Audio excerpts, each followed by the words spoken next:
This is exactly what he says. I'm told the footage of Shedeur Sanders meeting with the Giants is so bad that both the Browns and the Sanders family have threatened legal action if it is published. The New York Giants have released audio from their draft interview with Shedeur Sanders, and the disclosure has drawn intense public reaction. Fans want to know whether Sanders made critical remarks and why the Giants shared material that should have remained confidential. The situation revolves around an open microphone, contentious comments, and the broader implications of the leak. The New York Giants published a brief, edited segment from their interview with Shedeur Sanders and withheld the remaining footage. Observers are debating whether this was a strategic public relations decision or an attempt to discredit him. The team has offered no additional explanation, and many fans view the limited release as inadequate and potentially misleading. They are demanding full transparency and accusing the organization of orchestrating a negative narrative. While criticism of Sanders is vocal, his supporters are responding with equal intensity.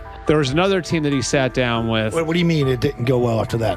So, he was pissed that they did that to him. They did that to him. He counter-confronted The them. same thing they do to every other quarterback prospect. They did that to him. They slide in a mistake to see if you catch it. Right.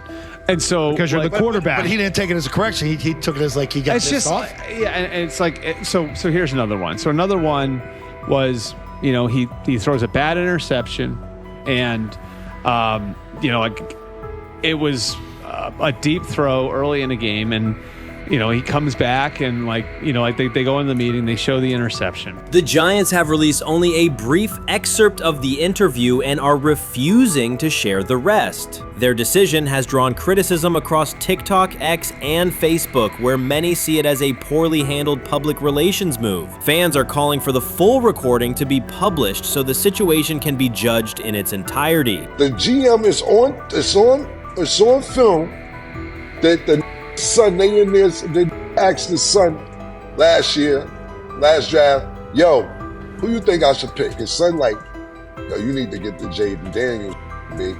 This is what his son, it's on tape. You should go Jaden Daniels. He laughing at his son. And all right, cool, get Jaden Daniels. I don't even know how that tape got out.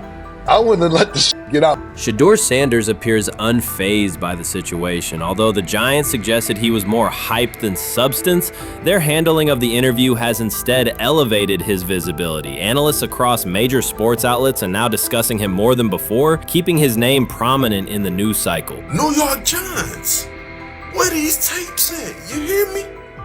Because if Shedeur Sanders was so unprofessional, y'all would have leaked the tapes for the whole world could see, right? Cause understand, it's a lot of he say, she say. But one thing I do know, as a young black man growing up in this world, being straightforward and not sugarcoat anything. The Giants' PR team appears to reject Sanders' family connection outright, a decision many view as unprofessional and lacking nuance. Internal discussions seem to have dismissed quarterbacks with prominent relatives as poor fits for the organization, revealing limited awareness of public perception. The response was swift. A single edited clip ignited widespread debate on social media, with fans asking why essential segments were held back and what the team might be hiding. Critics argue that if the full interview contains nothing damaging, the club should release it in its entirety. Online discussion intensified immediately and continues to gain momentum. What they do during the film and the combine and the meetings is teams will install mistakes intentionally planted in the install, and they want you to catch them. Shedeur didn't, and when a coach called him out, once again, it didn't sit well.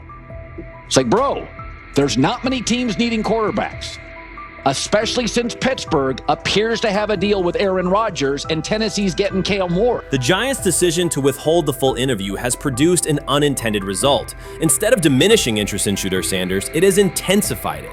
Media outlets and analysts are now examining every on-field rep, press comment, and public appearance as evidence of how he conducts himself under scrutiny. Each throw, adjustment, and answer is tracked and evaluated against league standards, reinforcing the view that he remains composed and professional. Many fans contend that the organization has misrepresented Sanders and suggest the issue may stem from the Giants' view of his father, Deion Sanders. They see the partial release as an attempt to raise doubts about his character by association. That perception has only made his profile more compelling. The discussion has shifted from whether he deserves a high draft position to how effectively he withstands sustained pressure. Sanders is now regarded not just as a talented prospect, but as a symbol of resilience, central to debates about transparency and organizational strategy. Even if the Giants eventually provide more context, the visibility they have created for him is unlikely to fade. The most fun yet the most difficult thing I cover and we cover all year long is not games. It's the NFL draft. Because I've said this many times, you get lied to for a month to 2 months up to it. And so often during the draft, and every few drafts, there's a guy that really falls, precipitously falls. This year it was Shedeur Sanders, it's been Aaron Rodgers, it's been Dan Marino. Every few years somebody falls a lot. And so, but those stories don't come out until like the fall. Criticism of Shedeur Sanders from within the Giants organization has become increasingly public. Team communications appear focused on casting him as an overhyped prospect, whose character should be questioned, a narrative that seems aimed at shaping opinion rather than assessing performance. Yet each selective release or negative remark has instead amplified attention on Sanders and elevated his reputation. Efforts to confine him to a narrow, unfavorable image continue to produce the opposite effect, reinforcing his position as an underdog who endures external pressure. The debate has shifted from football analysis to broader concerns about narrative control and transparency. Fans, reporters, and online communities are still urging the Giants to publish the full interview, arguing that only complete context can resolve speculation. The organization's refusal to comply has intensified scrutiny and led many observers to conclude that the team underestimated public reaction and now faces questions it could have avoided with full disclosure. The tapes, the New York Giants have the tape. They definitely have the tape. It's confirmation that they have the tape. Shedeur didn't do nothing. It's what they saying he did. I'm gonna tell you what these mixed reaction right here. So we already know about the New York Giants, but the Pittsburgh Steelers head coach Mike Tomlin reported admired Sanders' talent, but hesitated to draft him due to previous challenges with quarterbacks like Russell Wilson and Justin Fields, leading to more cautious approach. Las Vegas Raiders. Sanders met with Raiders at the NFL scouting combine and expressed enthusiasm about potentially joining the team. His familiarity with the West Coast offense and quick release was noted positive. Grab hold of the starting job. Yes, but I don't think we're going to know which one until we get deep into August. Now, I think, we tracked the reps everybody was getting at practice throughout the OTAs and minicamp. But when you talk to people there, they just want to make sure everybody got what they needed. And that, Kenny Pickett, we find out if he has the goods to be the starter. Joe Flacco, they back him off a little bit. He's 40. He may not need as much. The rookies, Shedeur Sanders and Dylan Gabriel, what do they need to learn to make the transition from the college game to the pro game? That's what the spring was about for the Browns quarterbacks. Now, Shedeur Sanders has moved from social media celebrity to on-field standout, and ESPN now lists him among its first-team candidates. Reactions are split. Some fans are impressed while others are skeptical. Whether this reflects Deion Sanders' long-term strategy or simply Shedeur's rapid development, the story is drawing widespread attention. Here's a look at what led to this moment. They never planned on taking him. The problem is, like Ocho Cinco said, you got somebody that has endeared himself to the locker room. And guess what? The difference between him and Tim Tebow, the biggest one, is he can play. He can throw the ball. Tim Tebow running around being an H-back. He can throw the ball. And he's done everything he needs to do. He ain't saying nothing. He ain't rocking the boat. He ain't mad about the reps. He ain't mad about none of that. All the people out there want to see is this, like Tyver said earlier. We want to see what he can do with Jerry Jeudy. Online reactions are sharply divided. Some fans strongly support Sanders, while others argue he is overrated. Traditional analysts cite statistics and claim his recognition comes mainly from his father's name. Sanders supporters are actively celebrating his rise and already predicting a future NFL career. Sports media outlets have made his candidacy a central topic of debate. The discussion now extends beyond statistics and victories to include his marketability, public image, and on-field presence. sorry. Is Shedeur Sanders going to get a chance to win this job? Do you believe he gets a legit shot to win this job? Listen, I think, first of all, the action's going to really start in training camp. Like, forget all the OTA stuff. You don't win a job in OTA. The real action starts in training camp. And just like Shedeur said, during the mini camp, when it's time to take your reps, you got to make the most of it. Because I think early on, there's going to be a lot remember, Joe Flacco didn't hardly practice in OTAs and mini camps because they were giving the young guys. Right. So when he gets his opportunity, he's going to have to make the most of it. Analysts are closely reviewing game footage to evaluate Sanders' decisions and mechanics, while others examine his social media activity to see how he balances content creation with quarterback duty. Shedeur Sanders' placement on ESPN's early first-team list has taken over the college football conversation. Supporters circulate his highlights and argue that his on-field production and leadership justify the honor. Skeptics claim the recognition relies too heavily on his family name and question whether his resume is strong enough for first-team status. Analysts are rewatching game footage to assess his reads, accuracy, and pocket presence, while others examine how he balances a high-profile social media presence with quarterback responsibilities. The debate has pushed other storylines, such as conference realignment and NIL issues, into the background, leaving fans and commentators focused on Sanders' performance, marketability, and overall impact on the sport. I'll keep saying it. I believe Shedeur Sanders should play more games than any other quarterback on this roster this year, because he's the only guy that I look at and say they might have something here. Because I'm telling you right now, they left night one of the draft saying we are taking our quarterback next year. So it's on Shedeur or Dylan or Kenny, probably not Joe, to change their mind. To change their mind. But you got to find out. You got to find out. Opinions differ on whether Sanders is benefiting from his family name or simply showing real progress, but the attention is undeniable. Social media is flooded with edited images elevating him to legendary status. Critics argue the first-team nod is driven by hype and marketability, while supporters point to his flashes of strong arm talent, field vision, and decision-making. Regardless of motive, the announcement has dominated the football news cycle and intensified debate over how much of his rise is performance-based versus media-driven. Highlight reels rarely show Sanders' turnovers, late-game mistakes, or inconsistent stretches. Being named to a first-team watch list suggests sustained dominance, something Sanders has displayed only in flashes. His selection appears driven as much by brand recognition and media appeal as by performance. ESPN's decision has intensified debate. Data-driven critics post statistics that question his resume, while passionate supporters predict awards and future NFL success. Commentators recall a time when first-team consideration required years of proven excellence. Yet many fans already see the announcement as confirmation that Sanders is on track for major college football honors. Shedeur Sanders has earned first-team reps when training camp commences later in July. I'm not saying like he's the first guy up when you do 11 on 11s day 1, 2, 3, 4, 5 at training camp. I'm not necessarily saying that, but he's the one quarterback that we didn't get a chance to see take reps with the ones. But I think Shedeur has a chance to like make this conversation interesting if he gets those reps with the ones and he has the same success that he did with the 2s, the 3s, and the 4s. I have confidence he can show you something, but I got to see it. We all got to see it before we can actually judge that. Some believe Deion Sanders is already preparing for an award ceremony, while others are furious, threatening to protest ESPN's credibility over Shedeur's first-team mention. Critics argue that honoring Sanders without a full season of elite play undermines college football standards. Supporters insist his performance and profile justify the recognition. The debate reflects a broader clash between traditional merit-based evaluation and modern brand-driven visibility. In today's landscape, first-team consideration is no longer only about statistics. It also involves marketability and audience engagement. Whether welcomed or rejected, Sanders commands attention and embodies the sport's shift toward both performance and personal brand. I view things as I got time. I got time to be able to grow and mature, and be able to understand the ins and outs of the defenses and be able to get the good insight from the vets in the room. So I look at it as, a plus, and whenever, it's time for me to play. Shedeur Sanders rolled into Browns camp and instantly made the whole practice feel like a recess pickup game. NFL vets suddenly looked like they'd forgotten the playbook and were just trying to keep up. With that being said, I see some balls coming out of Shedeur Sanders at that camp, and I'm like,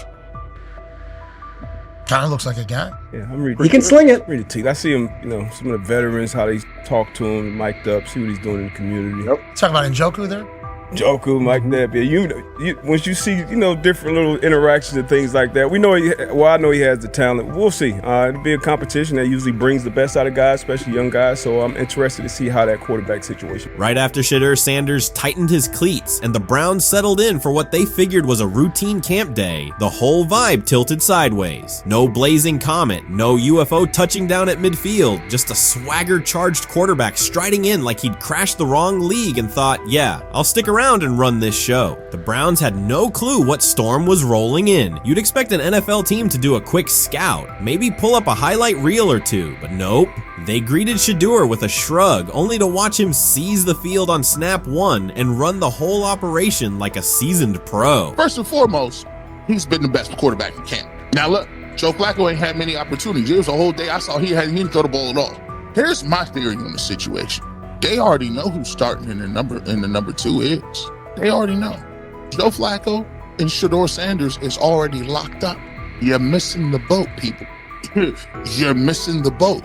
Your boy, Kenny Pickett and Dylan Gabriel, oh, they're fighting. Shedeur didn't merely clock in, he hijacked the session. One moment he's loosening his arm, the next he's roasting veteran QBs like faded names on busted draft boards. Defensive coordinators everywhere had the same gut punch reaction. Uh-oh. His pocket poise? Straight disrespectful. His timing? Psychic. And every pass left his hand like it was laser guided to its mark. While Shedeur Sanders was slicing up routes, the Browns' secondary looked less like an NFL backfield and more like a gaggle of dads sprinting through a Saturday fun run. Big on enthusiasm, short on closing speed. Coaches fought the urge to slam the emergency horn. Players traded wide-eyed, "Are we serious?" stares, and someone even double-checked that a hidden camera crew wasn't about to pop out of the tunnel. But nope, this was pure Shedeur, half cold-blooded surgeon, half highlight factory. He wasn't dropping a casual "I'm here," he was crafting a masterclass. From the first rep, the tempo changed. Shedeur Sanders accepted the snap with steady footwork, diagnosed the Browns' single high shell, and delivered a tight window seam route that forced the free safety to recover late. Throughout the period, he manipulated leverage with quick shoulder fakes, moved through full field progressions, and released on time from a balanced base, consistently putting the ball on his receiver's upfield shoulder. Cleveland's coverage struggled on multiple fronts. Safeties hesitated between deep half responsibilities and underneath support, creating voids at 15 to 20 yards. Cornerbacks and off-man were caught in trail position when Sanders used rhythm throws on 3-step drops, while those who tried press technique had their inside hand neutralized by his receivers' outside releases. Linebackers widened to match shallow crossers, leaving the middle hook unguarded for pivot routes and option digs. One corner attempted a line of scrimmage jam. Sanders immediately adjusted the route to a back shoulder fade, releasing the ball before the break and rendering the press ineffective. Over the session, he showcased pocket discipline, reclimbing to maintain throwing lanes rather than drifting, and finished with a series of anticipatory throws against cover 2 cloud, fitting vertical outs between the flat and deep half defenders. Sanders' combination of rapid post-snap processing, precise ball placement, and pocket efficiency exposed coverage mismatches at every level and highlighted communication gaps in the Browns secondary. By mid-session, the Browns defensive staff clearly recognized their calls were outmatched. Every adjustment, a roll to cover 6, a simulated pressure, a late rotate to 2 high, was neutralized once Shedeur Sanders confirmed the post-snap picture. Routes that had taken weeks to script were beaten by timing and location. Comeback set at 12 yards broke open before the corner's transition. Slot seam-outs dotted the void between the flat and deep half defender, and boundary receivers beat press with quick hand techniques, receiving the ball before the trail man could recover. Sanders' command was methodical. He used cadence to freeze plug blitzes, re-ID'd the mic when linebackers sugared the A-gaps, and maintained a firm base so he could reset and fire without resetting his feet. His receivers benefited from that rhythm. Top of the stem, eyes back. Ball delivered on their upfield shoulder, allowing immediate transition to YAC. The Browns front tried a late stunt to compress the pocket. Sanders climbed 2 steps, re-spotted the shallow crosser, and delivered in stride, turning a potential sack into a 20-yard gain. What stood out most was how little ramp-up Sanders needed. From his first series, he processed full-field concepts at tempo, cycling through progression reads without hitching. The poise under interior pressure, consistency in ball placement, and ability to manipulate zone defenders left the Browns' coordinated disguise packages ineffective and forced them into static coverage by the end of the period.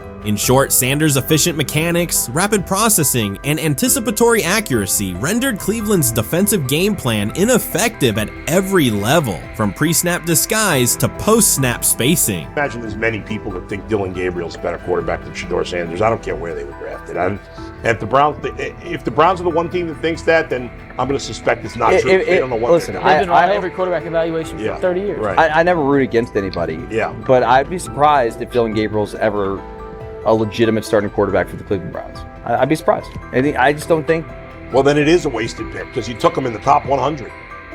Yeah, but potentially. Yeah. May get away with it because of Shedeur. An edge rusher chirped at Shedeur Sanders between snaps, hoping to shake his rhythm. On the very next play, Sanders answered with a 30-yard laser, a deep dig from the boundary side that split the single high safety and the trailing corner. He hit the top of a 5-step drop, kept a firm base, and delivered on time to the receiver's outside shoulder, turning what should have been a routine rep into a sudden change explosive. From that moment on, every coverage wrinkle the Browns tried, rotating from cover 3 to quarter half, flashing a Tampa 2 shell, mugging both A-gaps, was met with a precise counter. When corners pressed, Sanders adjusted the route to a back shoulder fade. When safeties widened, he checked to a glance post. When linebackers bailed, he found the running back on a delayed option out of the backfield. Even late simulated pressures couldn't move him off his spot. He simply climbed, reset his feet, and fired. As Cleveland's defenders rotated through checks, Sanders manipulated them with cadence and eye discipline. He froze weak side safeties long enough to create intermediate windows, then feathered the ball into those lanes before help could arrive. When the Browns finally dropped 7 and matched every route, Sanders tucked the ball and converted 2 separate 3rd and 6 situations on the ground, reminding everyone that his mobility is as calculated as his arm. By the end of the session, the defensive coordinator's call sheet looked obsolete. Sanders had neutralized blitz looks, exposed spacing issues in zone, and forced the unit into static base coverage just to survive the period. It wasn't a camp drill anymore. It was a clinic on timing, processing speed, and controlled aggression, delivered snap after snap by a quarterback who never needed a warm-up lap to own the field. They never planned on taking him. The problem is, like Ocho Cinco said, you got somebody that has endeared himself to the locker room. And guess what? The difference between him and Tim Tebow, the biggest one, is he can play. He can throw the ball. Tim Tebow running around being an H-back. He can throw the ball. And he's done everything he needs to do. He ain't saying nothing. He ain't rocking the boat. He ain't mad about the reps. He ain't mad about none of that. All the people out there want to see is this, like Tyler said earlier. We want to see what he can do with Jerry Jeudy. That's it. I want to see what he can do with David Njoku. I want to see him with Junkins. I want to see him with the first running backs. If you are cooking, if you are beating down the doors with the 3s and 4s, guess what? You deserve more. From the first team period on, Cleveland's secondary looked a step slow. A deep third safety hesitated on a post-snap rotation, leaving Shedeur Sanders free to climb the pocket and fire a 22-yard out that arrived before the defender could plant and drive. The supporting cast around him, players fighting for roster spots, not Pro Bowl invites, benefited from his command. Sanders used tempo to control the defensive front, altered protections at the line, and located throwing lanes so quickly that one receiver didn't register the catch until he crossed the goal line. As the Browns tried new personnel groups, coverage busts multiplied. Starters slipped out for hamstring stretches while rookies rotated in, only to find the ball arriving on their blind side before they'd completed a midpoint squeeze. On a later 3rd and long, Cleveland finally closed the interior rush lanes, compressing the pocket with 3 defenders. Sanders pivoted through the traffic, stepped into a narrow escape window, and, without resetting his shoulders, whipped a no-look pass to the boundary curl for a fresh set of downs. The throw turned a potential sack into an explosive play and left the coaching staff scrambling for answers. The people who are fascinated by Shedeur for whatever reason, whether it's his play, I guess, last year was kind of fun. If you're just like a guy who grew up like loving Deion Sanders and passed that love on down to your kids, I can see why you're like that. The one thing I will give them is you're looking at this quarterback room. If you're a fan of Shedeur and say, why can't he go beat Dylan Gabriel or Joe Flacco or Kenny Pickett? So I do understand that part of it, right? Because why not? Why couldn't he be the Brown starter in October or November? That looks like a quarterback room where everyone will get a chance to start.